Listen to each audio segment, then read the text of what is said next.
Hello नमस्कार दोस्तों, good evening. कैसे हो आप सभी? स्वागत है आप सभी का लॉगिन श्री के यूट्यूब चैनल पे। तो चलिए देखो, क्लास को शुरू करेंगे। टाइम हो चुका है सेशन का। पशु परिसर की अगर आप लोग तैयारी कर रहे हो तो चैनल को सब्सक्राइब कर लेना। रोज आपके लिए दोस्तों इंपोर्टेंट सेशन की यहाँ पे क्लास हो रही है। आज की क्लास में दोस्तों हम पढ़ने वाले हैं पशु परिसर का जो सिलेबस है उसमें जीके, विज्ञान, पशुपालन, करंट अफेयर दोस्तों दिया हुआ है। तो एग्जाम में आने वाले मोस्ट इंपोर्टेंट क्वेश्चन दोस्तों देखेंगे। तभी एक बार पहले क्लास को कर दो जल्दी से जल्दी लाइक और अपने दोस्तों के पास में शेयर। तैयारी सभी की अच्छी चल रही होगी और टेस्ट सीरीज अगर आप नहीं लगा रहे दोस्तों तो जरूर लगाना चाहिए, क्योंकि टेस्ट सीरीज में हमने वो क्वेश्चन डाले हैं जो कि एग्जाम में आ सकते हैं दोस्तों। सारे के सारे इंपोर्टेंट क्वेश्चन हैं, तो देख लेना दोस्तों। जल्दी जल्दी टेस्ट सीरीज वाले क्वेश्चन भी ले सकते हो लॉगिन हिस्ट्री के ऐप से। दोस्तों आपको क्या है दोस्तों, डाउनलोड करना है अपना जो प्ले स्टोर से लॉगिन हिस्ट्री का ऐप। आज का क्वेश्चन नंबर 1 देखिएगा, स्क्रीन पर आ चुका है दोस्तों। आज का क्वेश्चन नंबर 1 देखो दोस्तों, यहाँ पे स्क्रीन पर आ चुका है। निम्नलिखित में से किसे राठौड़ों का यूलिसेज या मारवाड़ का अणबिंदिया मोती कहा जाता है? चलिए देखो, क्वेश्चन नंबर 1 था यहाँ पे। बताइए जल्दी से दोस्तों यहाँ पर आंसर क्या आएगा। हाँ, क्वेश्चन नंबर 1 दोस्तों यहाँ पे आ चुका है और आंसर यहाँ पे अभी तक किसी का भी नहीं आ रहा। क्या बात हुई? हाँ, ऑप्शन नंबर ए आ रहा है दुर्गादास राठौड़। बिल्कुल सही है दोस्तों। मारवाड़ का अणबिंदिया मोती भी कहते हैं, राठौड़ों का यूलिसेज भी कहा जाता है। Option number A right answer यहाँ पे हो जाएगा। नेक्स्ट दोस्तों अगला क्वेश्चन नंबर 2 है, कालीबंगा के बारे में बताइए। कालीबंगा सभ्यता के बारे में बताना है। कौन सा यहाँ पे गलत लिखा हुआ है? कौन सा यहाँ पे दोस्तों क्या लिखा हुआ है? गलत लिखा हुआ है दोस्तों। देखो यहाँ पे बताना है क्या आएगा आंसर। ध्यान से पढ़ना, गलती मत करना, क्योंकि क्वेश्चन थोड़ा सा दोस्तों उलझा हुआ सा है। आपको इस क्वेश्चन को क्या करना है, सुलझाना है, ठीक ना। जैसे कि एग्जाम में भी आपको यही काम करना है। एग्जाम में भी ऐसे ही क्वेश्चन आएंगे, देखना। 1952 में अमलानंद घोष ने कालीबंगा की खोज की थी, जिसका शाब्दिक अर्थ होता है काली चूड़ियां। सही बात है। अरे सही बात है ना दोस्तों, बिल्कुल यहाँ पे पढ़ा है सभी ने। कालीबंगा का उत्खनन 5 स्तरों में किया गया है। बिल्कुल सही है। बच्चे के कंकाल की खोपड़ी में छिद्र मिले छिद्र समाधान पद्धति की जानकारी देते हैं। नहीं दोस्तों, समाधान की जानकारी नहीं देते। हाँ, ऑप्शन नंबर सी देखिए दोस्तों। एक बीमारी थी, मतलब दोस्तों एक मस्तिष्क शोध की क्या दोस्तों यहाँ पे प्रमाण मिलते हैं। ओके, ये दोस्तों होगा, समाधान नहीं होगा। कालीबंगा सुव्यवस्थित बसा हुआ नगर था, जहां से हवन कुंड, लकड़ी की नालियां, बेलनाकार मोहरे आदि प्राप्त हुए हैं। ये option number C, option number B जो बता रहे हैं केवल 3 सही लगा रहे हो। क्या बात है, क्वेश्चन सही कर दिया आपने। हाँ, क्वेश्चन सही कर दिया बिल्कुल दोस्तों, एकदम राइट लगा रहे हो। ऑप्शन नंबर बी होगा, मतलब ओनली 3 यहाँ पे गलत था, बाकी सारे सही है। लेकिन इतना जरूर ध्यान रखना, बच्चे के कंगाल की खोपड़ी तो मिली थी दोस्तों, लेकिन जानकारी किसकी मिलती है? मस्तिष्क शोध, जो यहाँ पे दोस्तों शल्य चिकित्सा है ना, शल्य चिकित्सा, मस्तिष्क शोध, शल्य चिकित्सा की यहाँ पर दोस्तों क्या मिलती है? जानकारी मिलती है इससे। अगला देखो, नेक्स्ट क्वेश्चन था, ज्योतिष रत्नमाला ग्रंथ का लेखक दोस्तों, रचनाकार इसका कौन है? बताओ, कौन बताएगा आप में से इस क्वेश्चन का आंसर? चलो सबसे पहले देखते हैं यहाँ पे किसका आता है। सबसे पहले यहाँ पे आंसर कौन देता है? रत्नमाला ग्रंथ का रचनाकार दोस्तों कौन है? हाँ भाई, फटाफट से दोस्तों लगाइए, आंसर क्या आएगा यहाँ पे? ज्योतिष रत्नमाला ग्रंथ के जो रचनाकार है दोस्तों, ये कौन है? यहाँ पे जो अपना आंसर है वो दोस्तों Rai Singh, option number D आएगा, ठीक ना। कौन है? राय सिंह है। ऑप्शन डी यहाँ पे, ऑप्शन डी यहाँ पे दोस्तों राइट आंसर है। राय सिंह होगा दोस्तों, राय सिंह, ठीक है। देखो नेक्स्ट क्वेश्चन की ओर चलेंगे। अगला क्वेश्चन है, मुकुंदरा हिल्स टाइगर रिजर्व। एक बेहतरीन क्वेश्चन आपके लिए दोस्तों यहाँ पे।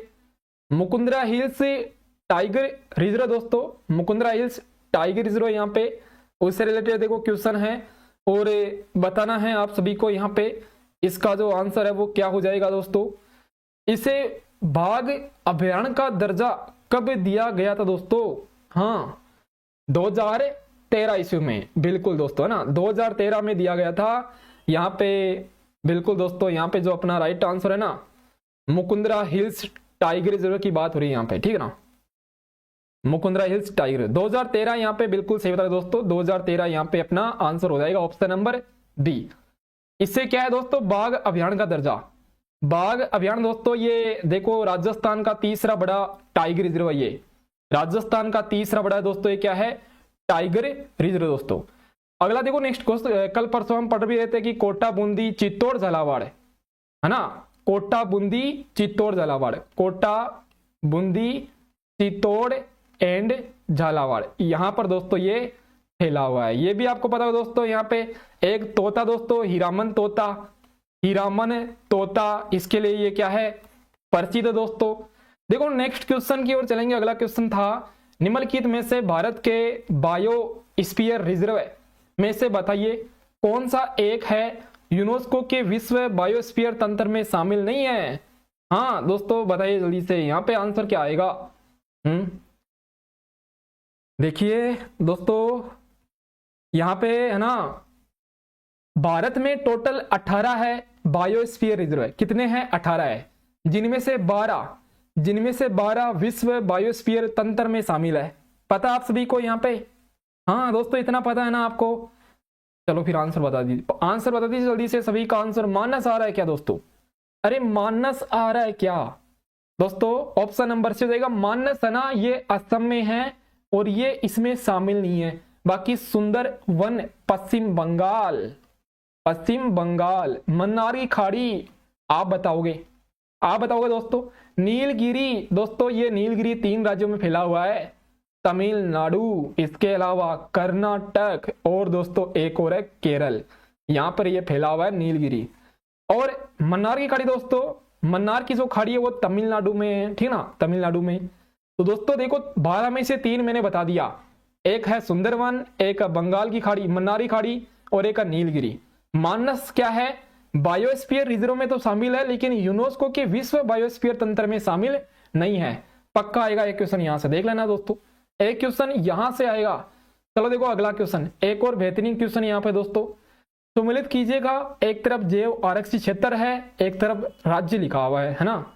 अब कल ही मैं बता रहा था आपको कि अगस्त्य मलाई कहां पर है, अगर आप क्लास ध्यान से पढ़ लेते हो तो पता होगा। अगस्त्य मलाई दोस्तों ये कहां पर है, केरल और तमिलनाडु में है। केरल लिखा हुआ आ गया, तमिलनाडु कौन लिखेगा आप, हाँ ये लो दोस्तों लिख दिया तमिलनाडु। अच्छा डिब्रू, अरे दोस्तों ये देखो यहाँ पे, हाँ डिब्रू दोस्तों कहां पर है, असम में है। डिब्रू साइखोवा आता है दोस्तों, ये देखो। अच्छा एक दोस्तों देहांग दिबांग दोस्तों, ये अरुणाचल प्रदेश में है। नोक रेक मेघालय में दोस्तों, ना ये कहां पर है, मेघालय में है।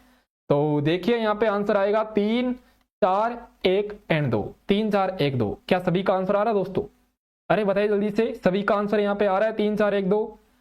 अगला देखो नेक्स्ट क्वेश्चन की ओर बढ़े दोस्तों। नेक्स्ट क्वेश्चन देखिए यहाँ पे, क्या कर रहे हो, 3, 4, 1, 2 बताना है ना, 3, 4, 2, 1 कैसे लगा रहे हो।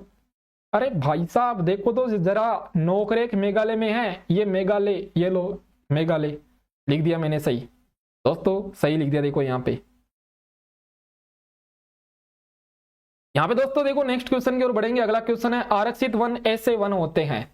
अब ये वाला क्वेश्चन देखते हैं आप लोगों में से कौन लगाता है इसका आंसर। चलिए यहाँ पे दोस्तों बात हो रही है आरक्षित वन की। आरक्षित वन दोस्तों, भारत में सर्वाधिक जो वन है वो कौन से हैं, आरक्षित है। जबकि अपने राजस्थान में जो सर्वाधिक वन है दोस्तों वो कौन से है, संरक्षित है। इतना तो आपको यहाँ पे पता होगा दोस्तों। लेकिन यहाँ पर देखो क्वेश्चन है कि आरक्षित वन ऐसे वन होते हैं दोस्तों, तो आरक्षित वन है वो ऐसे वन होते हैं जो कि क्या है, पूर्णतया सरकार के नियंत्रण में होते हैं दोस्तों। पता होगा आपको, यहाँ पे ऑप्शन नंबर ए हो जाएगा आंसर, ठीक है ना, ऑप्शन नंबर ए यहाँ पे अपना आंसर हो जाएगा दोस्तों। चलिए भाई बिल्कुल यहाँ पे पूर्णतया सरकार के नियंत्रण में है। नेक्स्ट दोस्तों, अच्छा ये बता सकते हो अपने राजस्थान में आरक्षित वन कितने हैं। चलो देखते हैं सबसे पहले कौन लगाता आंसर।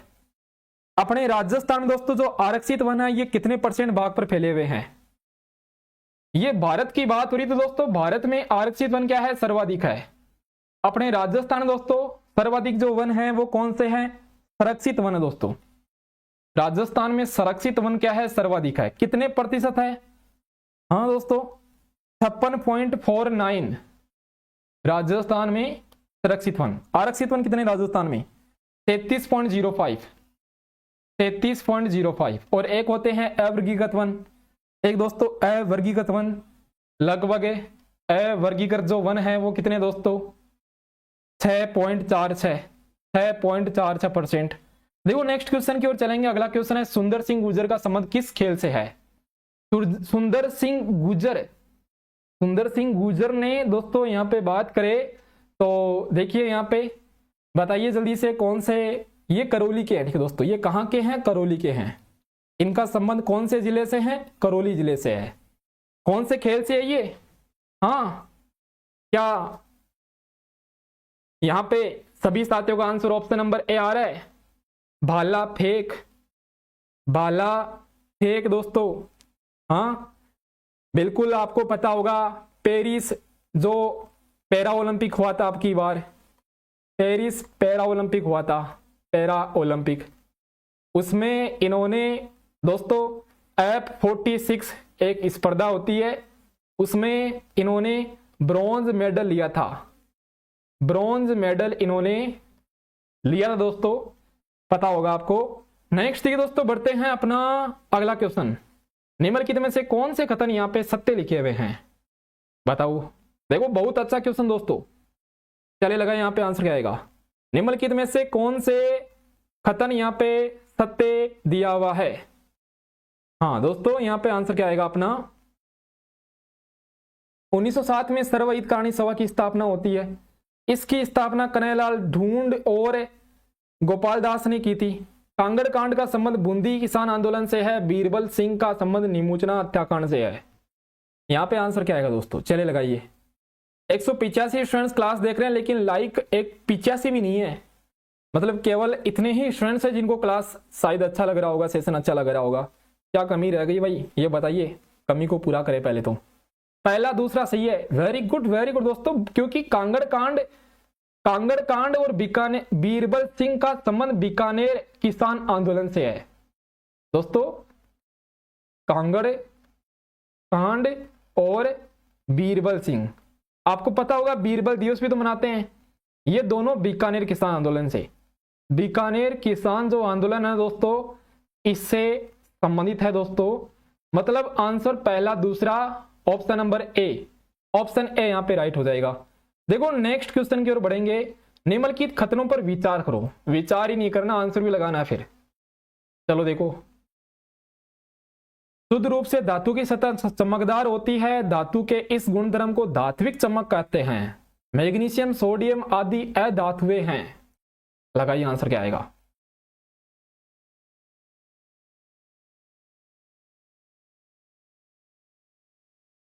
चले यहां पे दोस्तों आंसर क्या होगा।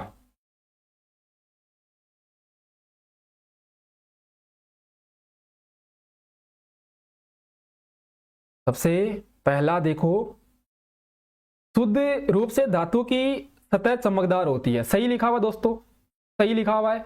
मैग्नीशियम सोडियम अधातुएं हैं, गलत, सरासर गलत लिखा हुआ दोस्तों। मैग्नीशियम सोडियम तो धातुएं होती है, ये तो धातुएं होती है, मतलब यहाँ पे ऑप्शन नंबर ए होगा, केवल एक यहाँ पे सही है दोस्तों। ठीक है, धातु और अधातु में डिफरेंस आपको पता चल गया होगा अब तक तो।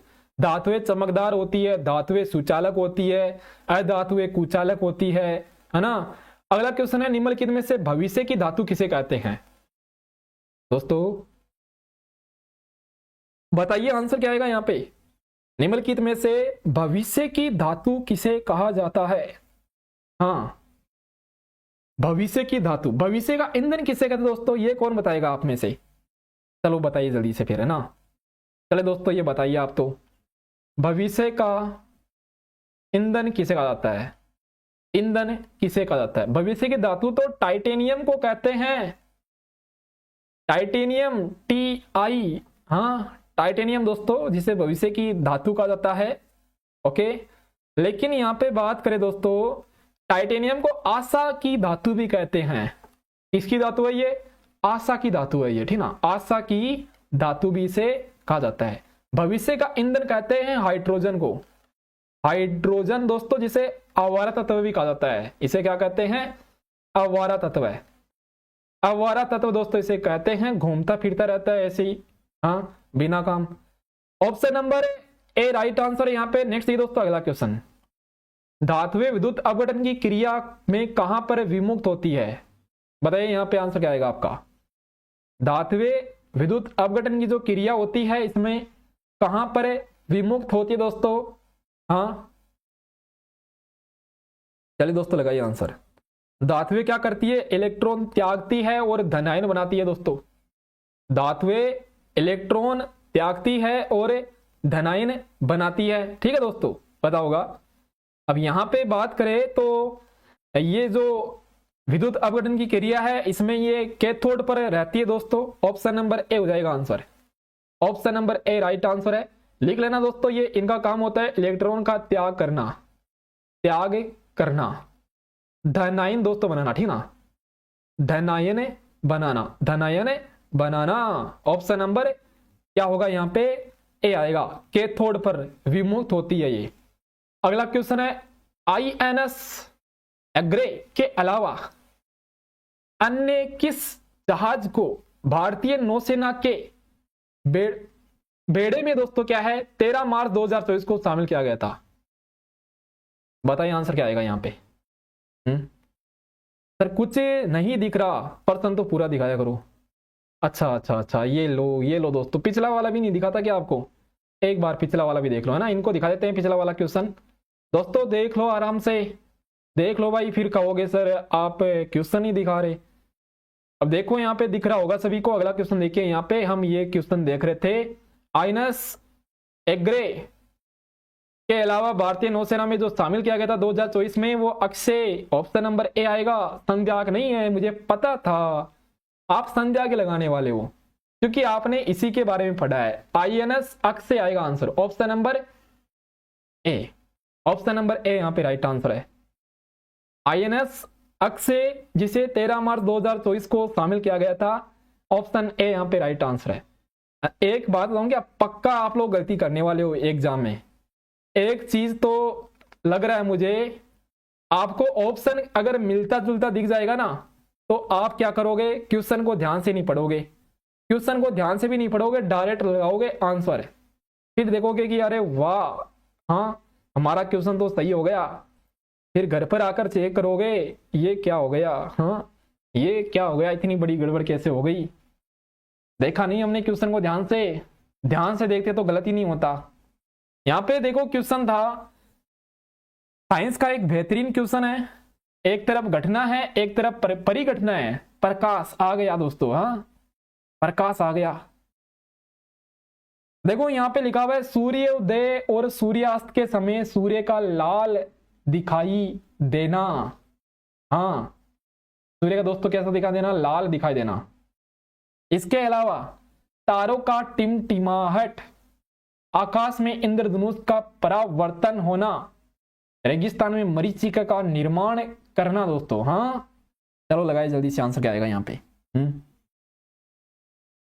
अच्छा 1 2 3 4 2 4 1 3 और दोस्तों देखो, सबसे पहले मरीचिका का निर्माण होना, यह प्रकाश का पूर्ण आंतरिक परावर्तन है, प्रकाश का पूर्ण आंतरिक परावर्तन है।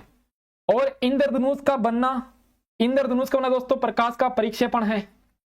तारों का टिमटिमाहट दोस्तों प्रकाश का वायुमंडलीय अपवर्तन। और सूर्योदय और सूर्यास्त के समय सूर्य का लाल दिखाई देना, यह परिकिरण होता है, परिकिरण के कारण से दोस्तों सूर्य क्या है, लाल दिखाई देता है। सही बात है ना? बताओ किस किस का आ रहा था ये? हाँ दोस्तों यहाँ पे 2 4 1 3 किस किस का आंसर आ रहा है? 2 4 1 3। मोस्टली जो स्टूडेंट्स है वो बिल्कुल सही लगा रहे थे। प्रकाश अपवर्तन की घटना में साइन आई बराबर ए साइन आर बराबर बी है, तो अपवर्तनांक म्यू बराबर क्या हो जाएगा? बताओ आंसर क्या होगा यहाँ पे। अपवर्तनांक जो म्यू है इसका मान क्या होगा दोस्तों? इसका जो आंसर है वो बताना है। अपवर्तनांक म्यू का जो मान है वो क्या हो जाएगा?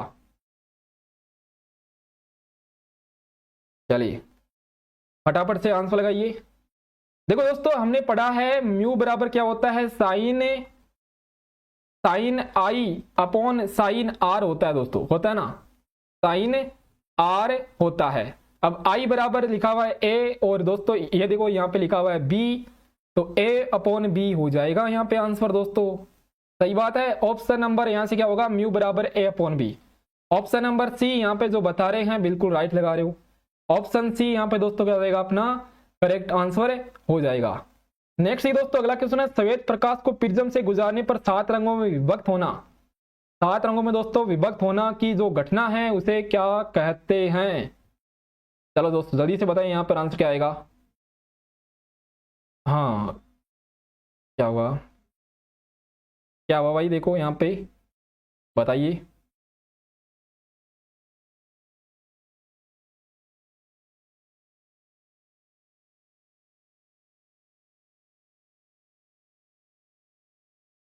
प्रकाश का दोस्तों क्या होता है, वर्ण विक्षेपण होता है। प्रकाश का वर्ण विक्षेपण होता है, बिल्कुल ऑप्शन नंबर ए हो जाएगा। ऑप्शन नंबर ए यहाँ पे राइट आंसर है। नेक्स्ट ही दोस्तों अगला क्वेश्चन था, परावर्तन के संबंध में, परावर्तन के संबंध में दोस्तों बताइए, परावर्तन के संबंध में विचार करो और इनका क्या लगाना है, आंसर लगाना है। आंसर दोस्तों इनका लगाना है। आंसर दोस्तों क्या होगा बताइए। देखो सबसे पहले लिखा हुआ है आपतन कोण का मान परावर्तन कोण के बराबर होता है। आपतित किरण, परावर्तित किरण और अभिलंब तीनों एक ही तल में होते हैं। हाँ दोनों इंपोर्टेंट है वैसे, ये परावर्तन के बारे में दोनों ही इंपोर्टेंट है। आपतन कोण आई इक्वल परावर्तन कोण आर, दोनों बराबर होते हैं। आपतित किरण, परावर्तित किरण और अभिलंब तीनों एक ही तल में होते हैं। ऑप्शन नंबर सी हो जाएगा, दोनों सही है, दोनों सही है। आज लगता है प्रकाश को पढ़कर आए हो अच्छे से, है ना। राजस्थान की रियासतों के बारे में बताइए, आरोही क्रम कौन सा हो जाएगा। थोड़ा सा एकीकरण से ऐसा क्वेश्चन आ सकता है ना, लेकिन फिर भी आप लोग तो बता दोगे, है ना, लगा दोगे दोस्तों आंसर। चलो बताइए फिर आंसर क्या आएगा आपका। टोंक, उदयपुर, जैसलमेर, अजमेर लिखा हुआ है। जैसलमेर में तो राजस्थान का जो एकीकरण का 7वां चरण था उसमें अजमेर को शामिल किया गया था, 7वें चरण में। सही बात है दोस्तों। जैसलमेर को 4थे चरण में शामिल किया गया था। उदयपुर को 3रे चरण में दोस्तों शामिल किया गया था। टोंक को राजस्थान संघ में दोस्तों शामिल किया गया था। अच्छा 1 2 3 4, चलो बिल्कुल सही कह रहे हो आप, गलत तो कह नहीं सकते है ना। 1 2 3 4 ही होगा यहाँ पे राइट आंसर। आरोही क्रम बताना था, 1 2 3 4 हो जाएगा राइट आंसर। राजस्थानी साहित्य में पवाड़ा का मतलब क्या होता है, लगाए दोस्तों आंसर क्या होगा यहाँ पे। राजस्थानी साहित्य में पवाड़ा दोस्तों इसका मतलब क्या होता है।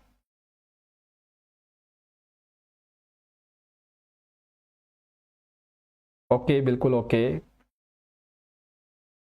हाँ बहादुरों के विशेष कार्यों का वर्णन करने वाली रचना होती है।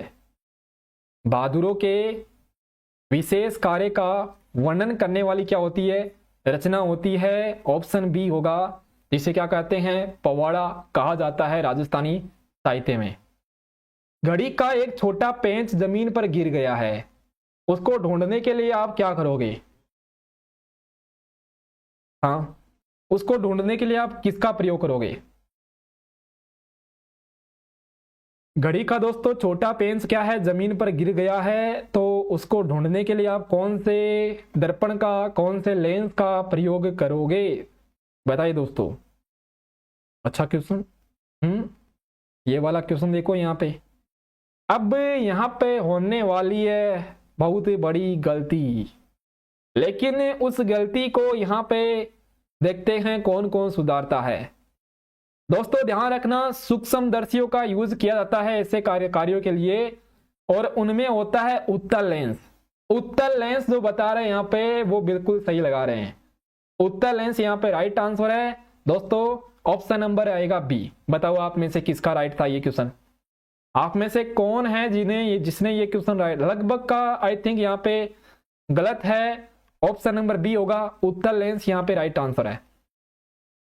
अच्छा नीचे करे, ये लो बिल्कुल नीचे कर दिया। नेक्स्ट दोस्तों देखिए अगला क्वेश्चन। अगला हमारी आंखों में 2 लेंस, आपकी आंखों में भी उत्तल लेंस ही लगा हुआ है। आपकी आंखों में भी उत्तल लेंस लगा हुआ है, देखोगे तो आपकी आंखों से ही ना, तो उसमें भी तो उत्तल लेंस ही लगा हुआ है, आएगा तो उत्तल ही, फिर भी कैसे भी करो उत्तल ही आएगा। नेक्स्ट देखिए दोस्तों अगला क्वेश्चन। निम्नलिखित में से कौन सा युग्म आरटीडीसी के होटल का नाम स्थान सही नहीं लिखा हुआ, बताइए यहां पर आंसर क्या आएगा। हाँ देखो यहां पे दोस्तों आंसर बताइए, निम्नलिखित में से कौन सा एक युग्म है होटल के बारे में दोस्तों दिया हुआ है, कजरी, मूमल, खादिम, ढोला मारू। हाँ बताओ आंसर क्या होगा आपका यहाँ पे। हाँ देखते हैं, ऑप्शन यहां से कह रहे हैं कि डी वाला गलत है, और पोरस, पोरस क्या नाम है ये, बिल्कुल सही बता रहे हो, ढोला मारू बीकानेर में है। ढोला मारू क्या है, बीकानेर में है। ऑप्शन नंबर डी हो जाएगा, ढोला मारू दोस्तों बीकानेर में है, बीकानेर में ढोला मारू। ऑप्शन नंबर डी यहाँ पे गलत लिखा हुआ था, जोधपुर में नहीं है, बीकानेर में। बाकी कजरी उदयपुर, मूमल जैसलमेर, खादिम अजमेर, ये भी पढ़ लेना, कजरी, मूमल और खादिम। मूमल तो वैसे भी याद रख लोगे, कजरी जरूर ध्यान रखना दोस्तों, कजरी उदयपुर। मानव शरीर में भोजन का पाचन के संदर्भ में लाइपेज का स्त्रावण कहां पर होता है, लाइपेज का जो स्त्रावण है वो कहां पर होता है, पाचन के संदर्भ में लाइपेज का स्त्राव दोस्तों कहां पर होता है। लगाइए दोस्तों क्वेश्चन, यहां पे देखो आंसर बताइए क्या हो जाएगा। और लाइपेज का जो स्त्राव है वो कहां पर होता है दोस्तों, अग्नाशय में होता है, ठीक ना। लाइपेज देखो अग्नाशय में भी होता है दोस्तों इसका स्त्रावण, और आमाशय में भी होता है। ओके, मुख्य रूप से अग्नाशय में होता है इसका स्त्रावण, मुख्य रूप से कहां पर होता है, अग्नाशय में होता है। ओके, अगला देखो दोस्तों नेक्स्ट क्वेश्चन था, निम्नलिखित में से कौन सा विटामिन यकृत में संचित किया जा सकता है, बताइए। इंपोर्टेंट लगा लेना भाई क्वेश्चन को, ये वाला क्वेश्चन देखो विटामिन से रिलेटेड है, ये वाला क्वेश्चन इंपोर्टेंट क्वेश्चन है। कौन सा विटामिन है जिसको यकृत में संचित कर सकते हैं, जिसको दोस्तों यकृत में संचित कर सकते हैं, आंसर क्या होगा यहां पे। हाँ भाई बताइए।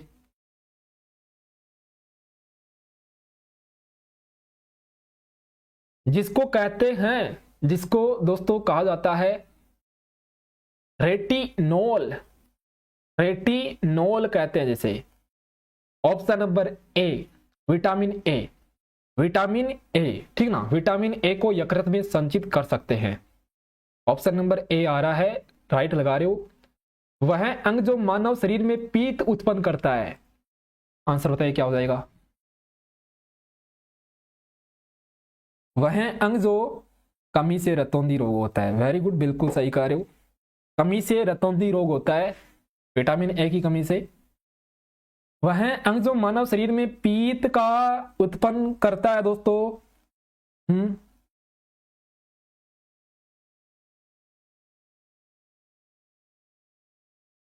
यकृत कह रहे हो, लीवर बता रहे हो, सही कह रहे हो दोस्तों, बिल्कुल सही बता रहे हो। यकृत लीवर पीत उत्पन्न करता है, जबकि पित्ताशय में पीत का भंडारण होता है, यहां पर इसका भंडारण होता है दोस्तों, ठीक ना, इसका स्टोर यहां पर होता है। अगला देखो दोस्तों नेक्स्ट क्वेश्चन था, royal Rajasthan on wheels train का शुभारंभ कब किया गया था, royal Rajasthan on wheels train, इसका शुभारंभ कब किया गया था। हाँ आंसर क्या होगा, इसका जो शुभारंभ है वो कब किया गया था दोस्तों। Rajasthan Royals, royal Rajasthan on wheels train, एक आता दोस्तों, एक आता है जो साई ट्रेन है ना, अरे दोस्तों एक साई ट्रेन और है 1982 में जिसकी शुरुआत की गई थी, नाम बताइए दोस्तों क्या है उसका। 2009 आएगा यहाँ पे, 11 जनवरी 2009। 2008 जो बता रहे हैं वो तो गलत बता रहे हो, 2008 में तो राजस्थान रॉयल्स है ना आईपीएल में जीती थी दोस्तों, शायद आपको वो याद रह गया होगा।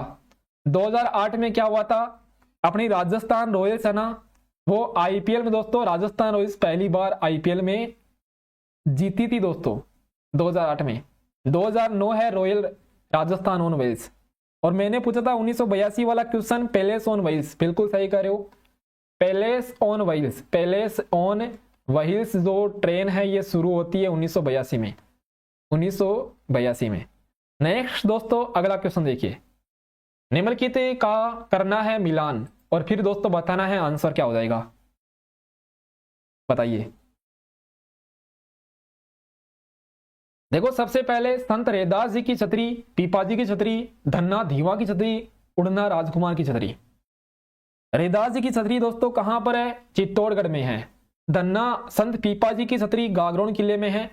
धन्ना धीवा की जो छतरी है ये मेहरानगढ़ में है। और यहाँ पे दोस्तों बात करें उड़ना राजकुमार की छतरी कुंभलगढ़ में है। सारा का सारा दोस्तों पहले से ही क्या है, सेट है मामला। 1 2 3 4 हो जाएगा आंसर। 1 2 3 4 यहाँ पे आंसर हो जाएगा। अगला है बल खाती हुई बालों की लठ का एक और अंकन स्त्री चित्रण में किस भारतीय चित्रांकन की विशेषता दी हुई है? हाँ ये दोस्तों बताना है, आंसर क्या होगा? चलिए बताइए। बल खाती बालों की लट का एक और अंकन, ये कौन सी चित्रकला शैली में दोस्तों दिखाई गई है? ये जो चित्र है वो कौन सी शैली में दोस्तों दिखाया गया है? आंसर यहां पर हो जाएगा अपना जो सेकाउटी शैली है, ऑप्शन नंबर बी। सही लगा रहे हो, सेकाउटी शैली यहाँ पे अपना राइट आंसर हो जाएगा। कौन से लोक देवता को भाती खत्री के नाम से जाना जाता है? लगाइए दोस्तों, यहाँ पे आंसर क्या होगा आपका? एक बार सारे के सारे जो स्टूडेंट्स क्लास में अब जुड़े हैं शायद लाइक करना भूल गए, लाइक कर दीजिए दोस्तों, सारे के सारे लाइक शेयर करो। 250 पार लेकर जाओ अपनी क्लास को, है ना सर? अभी तक सारे क्वेश्चन राइट हुए हैं, बहुत ही बढ़िया, फिर तो अच्छी बात है। ऐसे ही पढ़ो, तैयारी करो अच्छे से। कल्लाजी महाराज को कहते हैं वीर कल्लाजी महाराज दोस्तों, ऑप्शन नंबर सी यहाँ पे आंसर हो जाएगा। क्या बात है दोस्तों, बिल्कुल सही बता रहे हो। ऑप्शन नंबर सी यहाँ पे वीर कल्लाजी राइट आंसर दोस्तों हो जाएगा।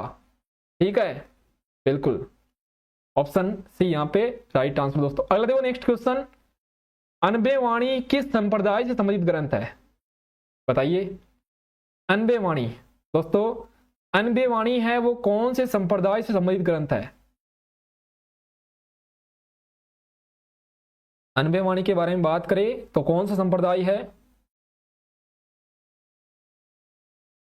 चार हाथों वाले देवता, वेरी गुड, बिल्कुल चार हाथों वाले देवता कहते हैं। हाँ,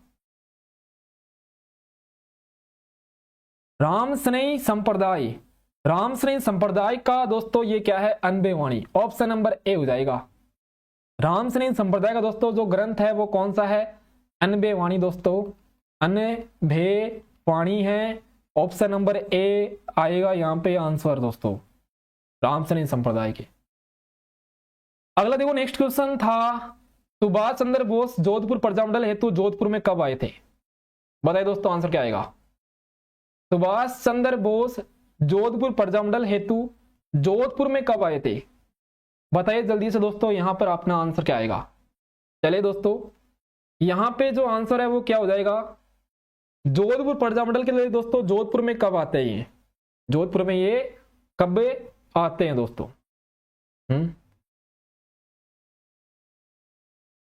हाँ, 1938 में आए थे, ऑप्शन नंबर सी हो जाएगा राइट आंसर। 1938 ईस्वी में, ऑप्शन नंबर सी यहाँ पे राइट आंसर हो जाएगा। अगला है निम्नलिखित में से गलत कथन दोस्तों बताइए कौन सा हो जाएगा? निम्नलिखित में से गलत कथन कौन सा हो जाएगा? बताइए दोस्तों। 1938 में बिल्कुल लगभग सही भी बता रहे थे। ये है आपकी तैयारी बहुत अच्छी दोस्तों, है ना। 1938 में, 1938 बिल्कुल सही है। 1938 में अकबर ने चित्तौड़ आक्रमण के समय चित्तौड़ का शासक रतन सिंह था। अच्छा ये बताना गलत कौन सा है? गलत तो पहला ही है दोस्तों। अकबर जब चित्तौड़ पर आक्रमण करता है तब चित्तौड़ का शासक रतन सिंह तो दोस्तों चित्तौड़ का शासक था जब अलाउद्दीन खिलजी अटैक करता है। जब अलाउद्दीन खिलजी आक्रमण करता है तब था दोस्तों रतन सिंह। अकबर जब आक्रमण करता है चित्तौड़ पर उस समय यहां का शासक उदय सिंह था। बाकी सारे सही लिखे हुए होंगे। 1568 में अकबर ने चित्तौड़ पर अधिकार कर लिया था। बिल्कुल दोस्तों, चित्तौड़ का तीसरा शाखा होता है। तीसरा शाखा 1568 में होता है। जयमल फत्ता उदय सिंह के वीर सेनानायक थे। राणा सांगा ने गागरोन के युद्ध में 1519 में महमूद खिलजी द्वितीय को पराजित किया था। बाकी दोस्तों सारा का सारा यहाँ पे सही लिखा हुआ है। ऑप्शन नंबर ए गलत दिया हुआ था, इसे आप सही कर लेना। अगला देखो दोस्तों, नेक्स्ट क्वेश्चन था यहाँ पे, राजस्थान में सर्वप्रथम सरकारी बस सेवा कहां शुरू की गई थी? बताओ आंसर क्या आएगा। सरकारी बस सेवा दोस्तों, अब मतलब जो पशु परिसर वाले देखो ध्यान रखना, जो फ्री बस सेवा है वो आपके लिए नहीं है ना। फ्री जो बस सेवा है वो दोस्तों अब आपके लिए हटा दी गई है, हटा दी ना दोस्तों। शायद हटा दिए दोस्तों, वापस बता देखो दोस्तों, बता देंगे, अगर नहीं हटाए तो बता देंगे। टोंक ऑप्शन नंबर बी होगा 1952, 1952 टोंक ऑप्शन बी यहाँ पे राइट आंसर। नहीं हटाई नहीं, अच्छा नहीं हटाई, तो फिर क्या हटाया था दोस्तों? एक दिन आया तो था कुछ नोटिफिकेशन। ऑप्शन नंबर बी हो जाएगा टोंक 1952। नेक्स्ट दोस्तों अगला क्वेश्चन, ये महल मानव नहीं भूत प्रेतों के द्वारा बनाए गए लगते हैं, प्रेतों द्वारा दोस्तों ना। ये महल मानव नहीं प्रेतों ने बनवाए दोस्तों। रूडयार्ड किपलिंग ने किस किले के लिए, किस महल के लिए दोस्तों ये कहा था? सर फेंक, अच्छा कोई दिक्कत नहीं दोस्तों ना, नहीं हटाया तो कोई बात नहीं। चलिए तो दोस्तों ये बताना है, ये महल मानव नहीं प्रेतों ने बनाए थे, ये रूडयार्ड किपलिंग ने कहा था बूंदी का जो तारागढ़ किला है उसके लिए। बूंदी का तारागढ़ किला दोस्तों उसके लिए कहा था, बूंदी किला, तारागढ़ किला। तारागढ़ दोस्तों जो किला है, ऑप्शन नंबर सी यहाँ पे आंसर हो जाएगा। खतौड़ी जनजाति की स्त्रियां मराठी अंदाज में साड़ी पहनती है, इसे क्या कहते हैं? पता है दोस्तों आंसर क्या आ जाएगा? खतौड़ी जनजाति की जो स्त्रियां हैं मराठी अंदाज में साड़ी पहनती है, इसे क्या कहते हैं? इसे दोस्तों क्या कहा जाता है? सही लगा रहे हो आप तो, देखते ही क्वेश्चन का आंसर। हाँ ऑप्शन नंबर यहां से आ रहा है सी बी। अच्छा सी कैसे, बी आएगा ना, फड़का दोस्तों, इसे फड़का कहा जाता है, इसे फड़का कहा जाता है, ठीक है। हाँ ऑप्शन बी। निम्नलिखित में से बताइए कौन सा यहाँ पे गलत लिखा हुआ है? निम्नलिखित में से बताइए दोस्तों कौन सा यहाँ पे गलत दिया हुआ है? चलिए भाई 233 है, 250 करना है बस क्लास में। फटाफट से एक बार सेशन को शेयर लाइक करते रहना दोस्तों। कर्नल टोड ने हल्दीघाटी युद्ध को थर्मोपोली कहा था। अबुल फजल ने हल्दीघाटी युद्ध को खमनोर का युद्ध कहा था। आसफ खान ने हल्दीघाटी युद्ध को जिहाद का युद्ध कहा था। फैजी ने हल्दीघाटी युद्ध को गोगुंदा का युद्ध कहा था। देखो पहला दूसरा तीसरा तो सही है दोस्तों। गोगुंदा का युद्ध दोस्तों आंखों देखा युद्ध बदायूनी ने कहा था। गोगुंदा का युद्ध आंखों देखा युद्ध है ना, आंखों देखा युद्ध, ये किसने कहा था? फैजी ने नहीं दोस्तों, बदायूनी ने कहा था। बदायूनी ने दोस्तों कहा था। हल्दी घाटी का दोस्तों, हाँ हल्दी घाटी का युद्ध, बिल्कुल very good, option number D हो जाएगा। हाँ ऑप्शन नंबर डी यहाँ पे अपना राइट आंसर है। अगला देखो नेक्स्ट क्वेश्चन था, निम्नलिखित को सम्मिलित कीजिए दोस्तों। चलिए बताइए यहाँ पे आंसर क्या आएगा? निम्नलिखित को क्या करना है? सम्मिलित करना है। देखो एक तरफ जल विद्युत परियोजना है, एक तरफ केंद्र लिखा हुआ है। सबसे पहले इंदिरा लिफ्ट सिंचाई परियोजना, दोस्तों दोनों अलग अलग है। देखो एक है इंदिरा गांधी नहर परियोजना, IGNP अलग है, और दोस्तों लिफ्ट सिंचाई परियोजना अलग है। जो लिफ्ट वाली है ना ये सवाई माधोपुर में है। लिफ्ट लिखा हुआ आ जाए तो आप गंगानगर की तरफ, हनुमानगढ़ की तरफ मत भाग जाना, सवाई माधोपुर में जाना है। औरई जो परियोजना दोस्तों, औरई परियोजना कहां पर है? ये चित्तौड़ में है। पार्वती परियोजना धौलपुर में है। बिसलपुर टोंक में है, तो टोंक तो लिखा हुआ नहीं है लेकिन केकड़ी लिखा हुआ आ रहा है। केकड़ी में चली गई क्या दोस्तों? अब देखो यहाँ पे ओके देख लीजिए, 2 3 4 1 2 आएगा, 3 4 1 2 यहाँ पे राइट आंसर। अगला देखो नेक्स्ट क्वेश्चन, कौन सी नदी उत्खात भूमि के लिए कुख्यात है, प्रसिद्ध है? हाँ लगाए दोस्तों, आंसर क्या होगा? कौन सी नदी है उत्खात भूमि के लिए दोस्तों कुख्यात? यहां पे आंसर क्या आएगा अपना? उत्खात भूमि के लिए दोस्तों जो प्रसिद्ध नदी है वो चंबल नदी है। चंबल नदी है, ऑप्शन नंबर ए हो जाएगा। चंबल नदी दोस्तों बीहड़ भूमि के लिए दोस्तों, बीहड़ भूमि का जो विस्तार है वो चंबल नदी के द्वारा दोस्तों होता है, ये भी पढ़ा होगा। देश की सबसे कम क्षेत्रफल की बाघ परियोजना जिसमें बाघ, बघेरे, नीलगाय, चीतल, रीछ, जरक, चिंकारा आदि पाए जाते हैं, कौन सी है दोस्तों? बताइए आंसर क्या आएगा यहाँ पे? कौन सी है भाई बताओ जल्दी से दोस्तों। हाँ चलिए यहाँ पे आंसर दोस्तों आना चाहिए सभी का। ऑप्शन नंबर यहाँ पे दोस्तों जो आंसर है अपना अपना जो रणथंभौर अभियान है उसके बारे में बात हो रही थी, ठीक ना। रणथंभौर अभियान ऑप्शन नंबर सी यहाँ पे आंसर हो जाएगा, ठीक है ना। रणथंभौर के बारे में आपने पढ़ा होगा। इसे टाइगर रिजर्व दोस्तों, राजस्थान का पहला टाइगर रिजर्व है। राजस्थान का पहला क्या है? टाइगर रिजर्व दोस्तों। राजस्थान का पहला टाइगर रिजर्व कौन सा है? रणथंभौर। अच्छा, प्रोजेक्ट टाइगर में इसे 1973 में शामिल किया गया था। 1970 में दोस्तों इसे प्रोजेक्ट टाइगर में शामिल किया गया था दोस्तों। 1980 में इसे राष्ट्रीय उद्यान का दर्जा दिया गया था। 1980 में दोस्तों इसे राष्ट्रीय उद्यान का दर्जा दिया गया था। इसे अभियान दोस्तों 1955 में अभियान का दर्जा दोस्तों इसे 1955 में दिया गया था। इसे अभियान का जो दर्जा दोस्तों वो 1955 में दिया गया था दोस्तों, ये भी आपको ध्यान रखना है। देखो नेक्स्ट क्वेश्चन, और अभी दोस्तों हम पढ़ रहे थे, एक क्वेश्चन था मुकुंदरा वाला, मुकुंदरा हिल्स दोस्तों, मुकुंदरा वाला जो क्वेश्चन था उसमें भी क्वेश्चन यही पूछा गया था कि टाइगर रिजर्व है, टाइगर रिजर्व का दर्जा कब दिया गया था? क्या था अपना आंसर? 2013 था, ठीक ना। मुकुंदरा वाला 2013, रणथंभौर वाला 1973 है। एक दोस्तों केवलादेव के बारे में और पता होना चाहिए आपको। केवलादेव को टाइगर रिजर्व का दोस्तों जो दर्जा है वो कब दिया गया था? हाँ दोस्तों जल्दी से बताइए। केवलादेव दोस्तों, है ना। चलिए, अच्छा केवलादेव तो दोस्तों क्या है अपना अभियान है दोस्तों 1956 में। 1956 में क्या है दोस्तों, इसे अभियान का दर्जा दिया गया था, जबकि राष्ट्रीय उद्यान है दोस्तों केवलादेव, ठीक ना। केवलादेव क्या दोस्तों, वो सरिस्का वाला है, टाइगर रिजर्व है। केवलादेव दोस्तों क्या है, राष्ट्रीय उद्यान है, और इसे 1981 में राष्ट्रीय उद्यान का दोस्तों दर्जा दिया गया था। 1985 में केवलादेव को 1985 में दोस्तों केवलादेव को क्या है, राम जो विश्व धरोहर है दोस्तों उसमें शामिल किया गया था, विश्व धरोहर में शामिल किया गया था दोस्तों। नेक्स्ट देखिए अपना अगला क्वेश्चन, राज्य कृषि आयोग के द्वारा कृषि के आधार पर राज्य की मिट्टियों को कितने भागों में बांटा गया दोस्तों? लगाइए आंसर क्या होगा।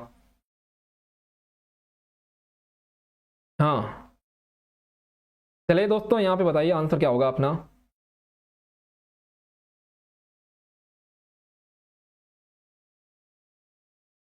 देखो राजस्थान की मिट्टियां वैसे दोस्तों वैज्ञानिक वर्गीकरण, अगर हम बात करें राजस्थान की मिट्टियों का वैज्ञानिक वर्गीकरण दोस्तों, अगर हम यहाँ पे बात करें तो 5 भागों में, जबकि कृषि आयोग के द्वारा 14 भागों में बांटा गया इन्हें। कृषि आयोग के द्वारा दोस्तों 14 भागों में इन्हें बांटा गया था दोस्तों।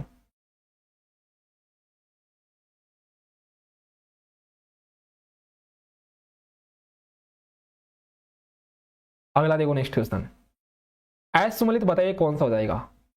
असुमलित दोस्तों बताइए यहाँ पे कौन सा हो जाएगा। चलिए, अच्छा आज एलडीसी का रिजल्ट आ गया दोस्तों, आज एलडीसी का रिजल्ट आ गया। कोई है जिसने एलडीसी की एग्जाम दी थी? हाँ, जिसने एलडीसी की दोस्तों एग्जाम दी थी, रिजल्ट आ गया। देखो करदनी दोस्तों, ये करदनी लिखा हुआ था, करोदनी नहीं है, करदनी। कोकरू, मांदलिया, झेला। यहां पे बात करें झेला कान का है, करदनी कमर का है, गोकरू हाथ का है, मांदलिया दोस्तों गले का होता है। मांदलिया जो है वो गले का होता है। Option number C. यहाँ पे देखो एक बार क्लास में ध्यान दीजिए, बाद में बात करेंगे रिजल्ट के बारे में, ठीक ना। एक बार सभी क्लास में ध्यान दीजिए। यहाँ पे कमर में पहने जाने वाला आभूषण कौन सा है दोस्तों? कमर में पहने जाने वाला जो आभूषण है वो कौन सा है? क्या होगा यहाँ पे आंसर? सभी है ना, एक बार क्लास में ध्यान दीजिए दोस्तों, एग्जाम पास में आ गई, बातें मत करो प्लीज।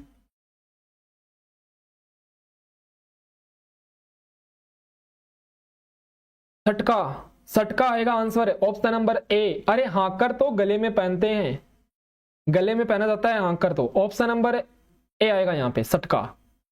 देखो नेक्स्ट क्वेश्चन था, सुमेलित कीजिए दोस्तों, सुमेलित कीजिएगा। ये देखो राजस्थानी साहित्य का एक बेहतरीन क्वेश्चन दोस्तों आपके लिए लेकर आए हैं यहाँ पे।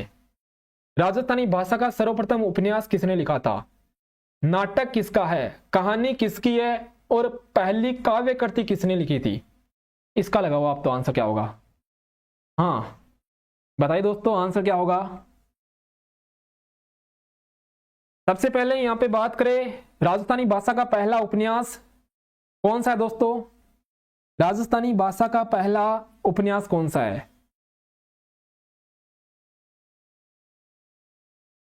अच्छा, यहां पे आंसर तो आ रहा है, देखते हैं सही है गलत है आपका। 4 2 1 3 2 1 3 4। दोस्तों पहले में 4 आएगा। राजस्थानी भाषा का सर्वप्रथम उपन्यास है कनक सुंदरी, शिवचंद्र भरतिया का, ये ठीक ना, शिवचंद्र भरतिया का है। राजस्थानी भाषा का पहला नाटक है केसर विलास, ये भी शिवचंद्र भरतिया का है। राजस्थानी कहानी कौन सी है दोस्तों? विश्रांत प्रवास, विश्रांत प्रवास। और पहली राजस्थानी भाषा की जो काव्य करती है वो बादली है, चंद्र सिंह बिरकली। ये जरूर इंपॉर्टेंट है दोस्तों, चंद्र सिंह बिरकली वाला। बाकी तीनों में दोस्तों जो लेखक है वो कौन है? शिवचंद्र भरतिया है, लेकिन इसमें कौन है दोस्तों? चंद्र सिंह बिरकली है। चंद्र सिंह बिरकली बादली के रचनाकार है, और बादली दोस्तों राजस्थानी भाषा की पहली काव्य करती है। आंसर है यहाँ पे आ रहा होगा आप सभी का 4 1 2 3। 4 1 2 3 जो बता रहे बिल्कुल राइट लगा रहे हो दोस्तों, ठीक है। चलिए यहाँ पे आंसर भी आ रहा था लगभग का। तो गो पशुओं में गलगोंटू के लिए पहला टीका कब लगाया जाता है दोस्तों?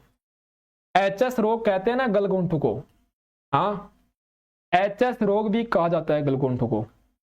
इसके लिए जो पहला टीका है वो कब लगाया जाता है दोस्तों? कब करना चाहिए पहला टीकाकरण इसका, कब करना चाहिए ये बताना है। हाँ,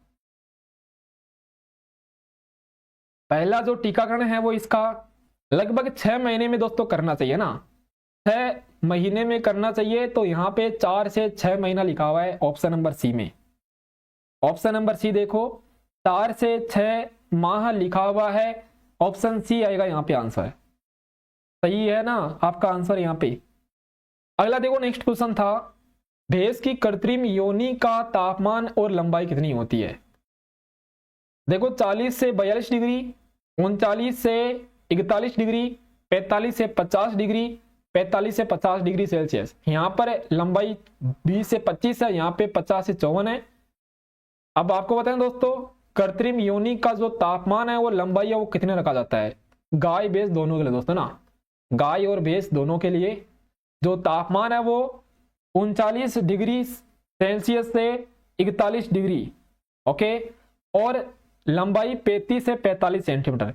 ऑप्शन बी होगा यहाँ पे आंसर।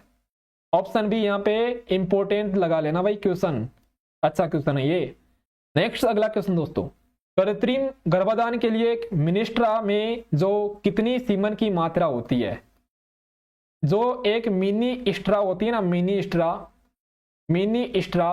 इसमें जो सीमन की मात्रा है वो कितनी ली जाती है कृत्रिम गर्भाधान के लिए दोस्तों? पशुओं में कृत्रिम गर्भाधान किया जाता है तब जो मिनी स्ट्रा होती है उसमें सीमन की मात्रा दोस्तों कितनी लेते हैं? ये भी इंपॉर्टेंट लगा लेना, क्वेश्चन आया हुआ है दोस्तों, ये क्वेश्चन आ गया दोस्तों ना, शायद जेट की एग्जाम में आया था पता नहीं दोस्तों, लेकिन आया था ये क्वेश्चन। 0.25 ml, ऑप्शन बी यहाँ पे आंसर हो जाएगा दोस्तों। 0.25 ml यहाँ पे जो बता रहे हैं बिल्कुल राइट लगा रहे हो दोस्तों, ठीक है, ऑप्शन बी यहाँ पे। अगला है LCA तेजस की पहली महिला फाइटर पायलट कौन बनी है? ये तो जरूर आएगा दोस्तों क्वेश्चन। और कल है ना मैं आपको करंट अफेयर के बहुत सारे क्वेश्चन करवाऊंगा दोस्तों 10 बजे वाली क्लास में, सुबह 10 बजे कल करंट अफेयर की पढ़ेंगे अपन, सुबह 10 बजे दोस्तों कल अपने करंट अफेयर पढ़ ले। क्या ये बताइए आप लोग, आप कहोगे तो पढ़ लेंगे, नहीं तो पशुपालन चलाएंगे दोस्त, नहीं तो पशुपालन और साइंस लेकर आएंगे। मोहना सिंह झुंझुनू की दोस्तों, झुंझुनू की मोहना सिंह, झुंझुनू की मोहना सिंह तेजस की पहली महिला फाइटर पायलट LCA तेजस की। ऑप्शन नंबर डी यहाँ पे आंसर हो जाएगा। इंपोर्टेंट लगा लेना भाई, ये क्वेश्चन आ सकता है दोस्तों, लग रहा है थोड़ा थोड़ा मुझे सपने लायक क्वेश्चन लग रहा है। 54वां दादा साहेब फाल्के पुरस्कार किसे दोस्तों सम्मानित किया गया था? देखो 53वां तो वहीदा रहमान है दोस्तों, 53वां दादा साहेब, ये जो दिया गया था वो वहीदा रहमान को। 54वां बताना दोस्तों, 54वां कौन सा है? हाँ,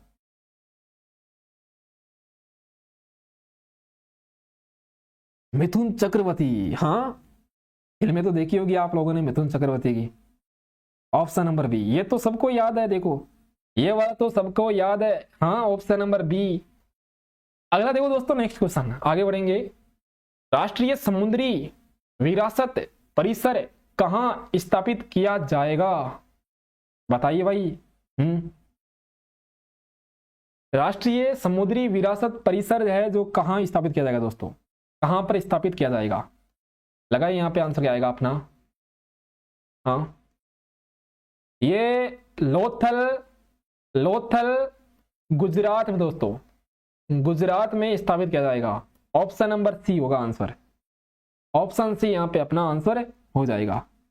नेक्स्ट देखिए दोस्तों, अगला क्वेश्चन है एआई सर्जन केंद्र की जो स्थापना है वो किस आईआईटी में की जाएगी? मैथ नहीं है, मैथ का जो सेशन है वो 12 बजे हो रहा है आपके लिए।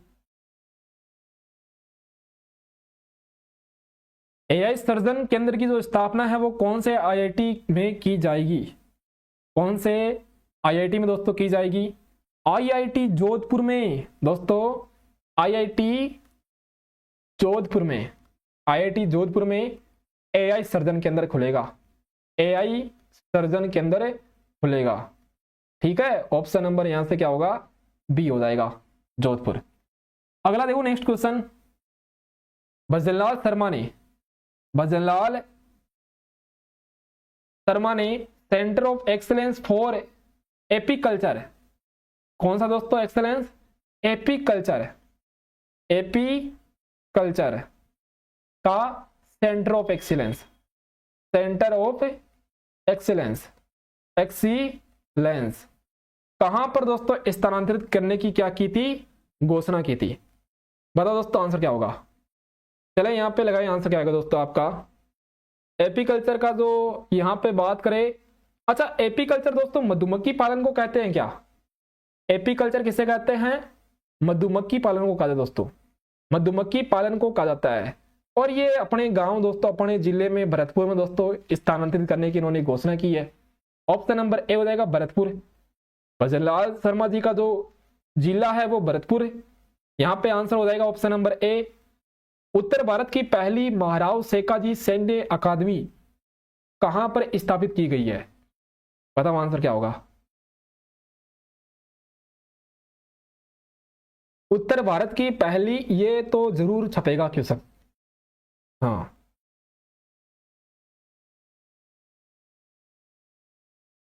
उत्तर भारत की पहली महाराव सेकाजी सैन्य अकादमी मोहनपुरा सीकर में, ऑप्शन नंबर ए लगा दो आंसर। मोहनपुरा सीकर में दोस्तों ऑप्शन क्या आएगा यहां से? ए होगा, पहली महाराव सेकाजी सैन्य अकादमी। 12वां राजस्थान फिल्म फेस्टिवल का आयोजन कहां किया जाएगा? एक दो क्वेश्चन और है, लास्ट तक देखना भाई क्लास को, कोई पहले नहीं जाएगा। 2-3 क्वेश्चन है, लास्ट तक देख लेना फिर चले जाना दोस्तों।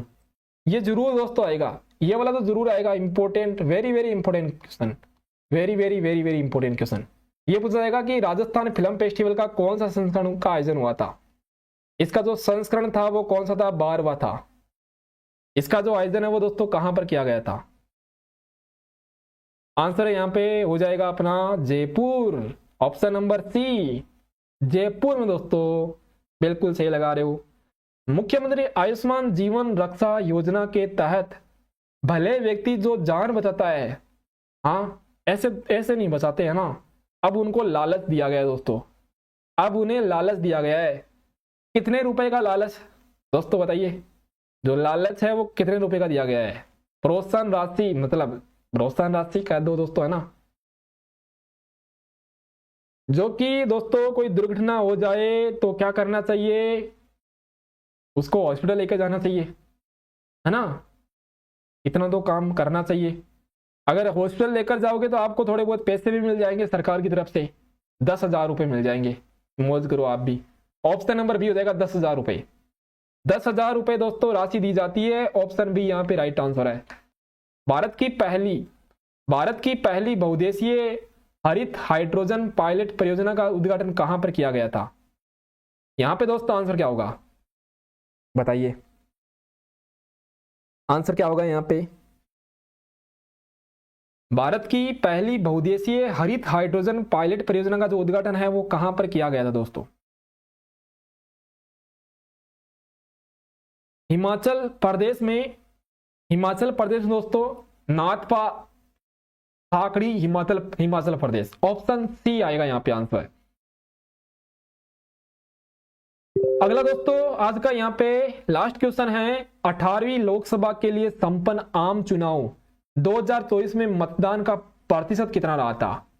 एक ये क्वेश्चन टोटल दोस्तों, इसमें जो चरण है वो 7 चरणों में क्या होता है, 7 चरणों में ये मतदान होता है दोस्तों।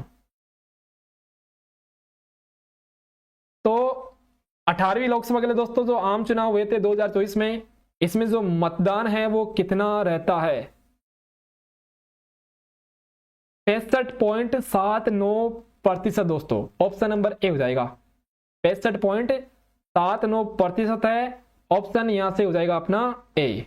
ओके दोस्तों, तो ये आज का अपना सेशन था। उम्मीद आप सभी ने लास्ट तक क्लास देखी होगी, तो सभी सेशन को कर देना लाइक और अपने दोस्तों के पास में शेयर। जो भी स्टूडेंट्स आज पहली बार चैनल पर जुड़े हैं दोस्तों, ये हमारे व्हाट्सएप नंबर है, आप सभी साथी क्या है व्हाट्सएप ग्रुप को ज्वाइन कर लेना। कल भी पीडीएफ आई थी दोस्तों, आज भी आपको मिल जाएगी, ठीक है। रोज क्लास हो रही है डेली 8 बजे, 8 बजे क्लास हो रही है। अगर आपको पशुपालन के जो नए टॉपिक है उनकी पीडीएफ लेना है, पशुपालन के नए टॉपिक, इसके अलावा करंट जीके के, करंट अफेयर का दोस्तों अगर आपको पीडीएफ चाहिए तो टेलीग्राम से भी ले सकते हो, टेलीग्राम से भी दोस्तों ले सकते हो। टेलीग्राम चैनल बना हुआ है, टेलीग्राम चैनल दोस्तों लॉगिन हिस्ट्री के नाम से है, जाके ढूंढ लेना, मिल जाएगा आपको। तो क्लास को एंड करते हैं। अब दोस्तों हम बात करें सर पेपर कब है। हाँ भाई टिम टिम, हाँ पेपर बताए आपको। सर पेपर लीक तो नहीं होगा ना। अरे कुछ नहीं होगा लीक वगैरह, लीक थोड़ी ना होगा, कुछ भी नहीं होगा। अब तो तैयारी करो अच्छे से, ढंग से पढ़ो भाई, देखो अच्छे से तैयारी करो दोस्तों। एलडीसी में किसका हुआ ये बताइए आप में से। तो एलडीसी का रिजल्ट आ गया। एलडीसी की जो कट ऑफ है वो दोस्तों, वो मैं कल आपको बोल रहा था कि 130 के आसपास रहेगी। तो क्या है दोस्तों, 130 तो नहीं है, 138 गई है ओबीसी की। ओबीसी की जो कट ऑफ है वो 138 गई है, थोड़ा सा तो दोस्तों आगे पीछे है, लेकिन फिर भी लगभग मैंने कहा कि 130 प्लस रहेगी। देख लीजिए यहाँ पे ओबीसी की तो 138 गई है। ओबीसी फीमेल की, जो ओबीसी फीमेल कैटेगरी है ना, फीमेल कैटेगरी की, उसके लिए जरूर दोस्तों 124 गई है, वो जरूर 124 में क्या है पास है भाई। हाँ, और यहाँ पर दोस्तों बात करें एससी एसटी, और दोस्तों एक बात बताए क्या, जनरल ईडब्ल्यूएस की 132 ही गई है। जनरल कैटेगरी में जो ईडब्ल्यूएस वाले स्टूडेंट्स है ना, उनके भाई साहब मौज हो गई, 132 नंबर कट ऑफ गई है। अब देख लो दोस्तों, 132 तो मैंने कहा था उसके आसपास ही है, थोड़ी बहुत है ना 132। अब देख लो यहाँ पे कट ऑफ। सर पशु परिचय कितनी जाएगी, पशु परिचय की भी दोस्तों क्या बताए आपको, आप तो पढ़ लो अच्छे से, तैयारी कर लो। अच्छे दोस्तों क्या है, देखो कम से कम पशु परिचय के लिए कम से कम 100 प्लस क्वेश्चन अटेम्प्ट करना पड़ेगा एग्जाम में। अगर आप 100 प्लस क्वेश्चन एग्जाम में अटेम्प्ट नहीं कर रहे हो तो वैसे ही आप बाहर हो, ऐसे मान लेना।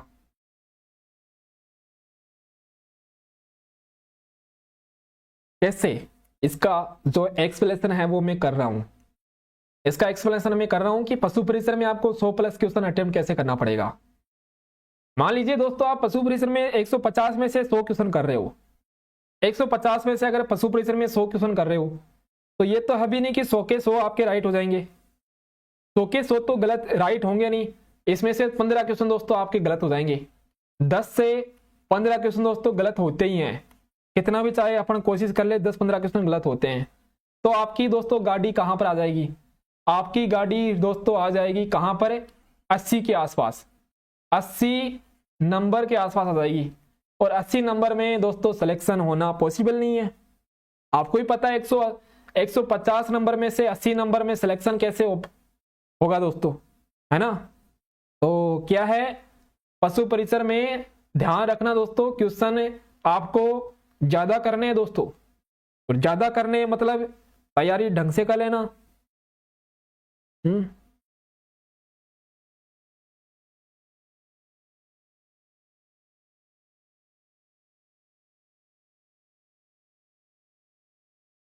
एंड करें क्लास, बहुत बातें हो गई। लाइक कर देना, शेयर कर देना सभी के सभी। नेगेटिव मार्किंग है क्या सर? हाँ बिल्कुल नेगेटिव मार्किंग तो रहेगी ना। आप क्या चाहते हो कि ऐसे तुक्के लगाकर पास हो जाएंगे, नौकरी लग जाएंगे?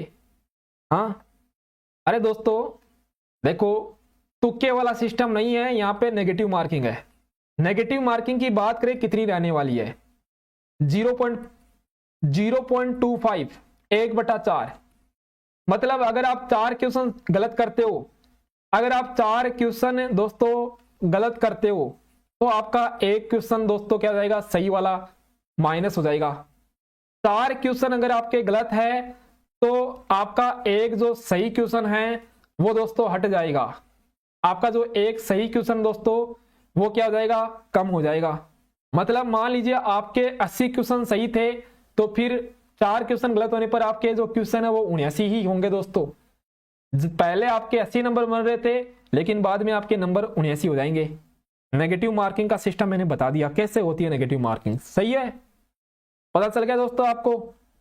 हाँ हाँ बिल्कुल।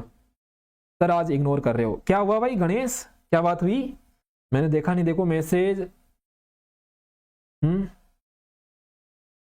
रीट की क्लास, अच्छा रीट की क्लास पशु परिसर के बाद में। रीट का जो बेच है अपना पशु परिसर के बाद दोस्तों, रीट की क्लासेज आपके लिए चलने वाली है यूट्यूब पर, ठीक है? तो अब पढ़ लो, आप अच्छे से तैयारी करो भाई। एक ही पेपर होगा ना? हाँ एक ही पेपर होगा इसमें, एक ही पेपर होगा दोस्तों, एक ही पेपर, ठीक है?